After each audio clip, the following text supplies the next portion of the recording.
semuanya.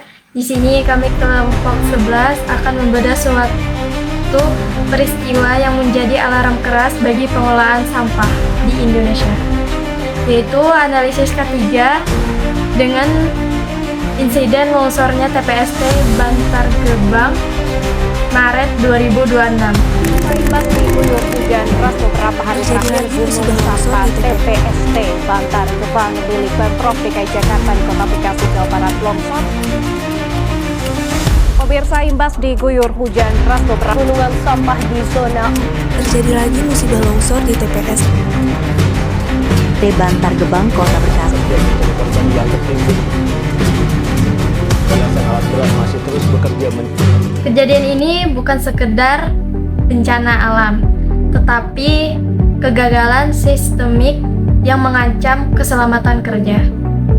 Insiden ini terjadi di zona 4 TPST Bantar Gebang, Bekasi. Bayangkan, tempat ini sudah mencapai status over capacity dengan lebih dari 80 juta ton sampah yang menumpuk. Masalah utamanya adalah sistem operasionalnya yang masih menggunakan open dumping atau penumpukan terbuka tanpa pengolahan sampah yang memadai. Oke, selanjutnya mari kita bedah detik-detik terjadinya tragedi pada 8 Maret 2026. Pada pukul 14.00 WIB, hujan deras mengguyur lokasi, melemahkan struktur gunungan sampah yang sudah tidak stabil. Lalu pada pukul 14.25 WIB, retakan awal mulai terlihat di puncak. Namun sayangnya, aktivitas pekerja di bawahnya tetap berlangsung.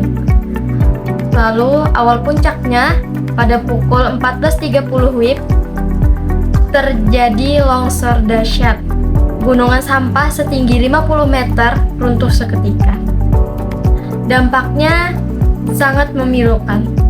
7 pekerja tewas tertimbun, belasan truk rusak berat, dan radius longsoran mencapai 100 meter.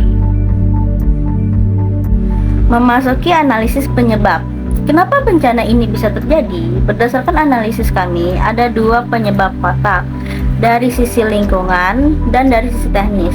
Dari sisi lingkungan, terjadinya overkapasitas setinggi 50 meter yang menciptakan kondisi tidak aman. Dan dari sisi teknis, adanya tindakan tidak aman berupa pengabaian prosedur darurat saat cuaca buruk dan tetap beroperasi di zona kritis. Hal ini membuktikan bahwa pelanggaran berdampak langsung pada hilangnya nyawa pekerja. Selanjutnya ke bagian ulasan dan kalkulasi sistematik. Jadi sekitar 80-90% kecelakaan kerja itu terjadi karena adanya overload dan perlakuan K3 yang kurang tepat. Lalu kemudian ada juga rekomendasi pencegahan kecelakaan kerja. Yang pertama bisa melakukan pelatihan K3 wajib dan penggunaan APD. Lalu juga bisa dilakukan SOP ketat seperti berhenti bekerja saat terjadi hujan deras. Dan yang terakhir ada pengubahan dari open dumping sampah ke pengolahan yang lebih modern seperti kompos. Baik, yang terakhir adalah kesimpulan. Jadi, tragedi ini membuktikan bahwa kegagalan merupakan manajerial dalam pengurangan overcapacity dan cuaca ekstrim yang menyebabkan kecelakaan kerja. Itulah analisis dari kelompok 11.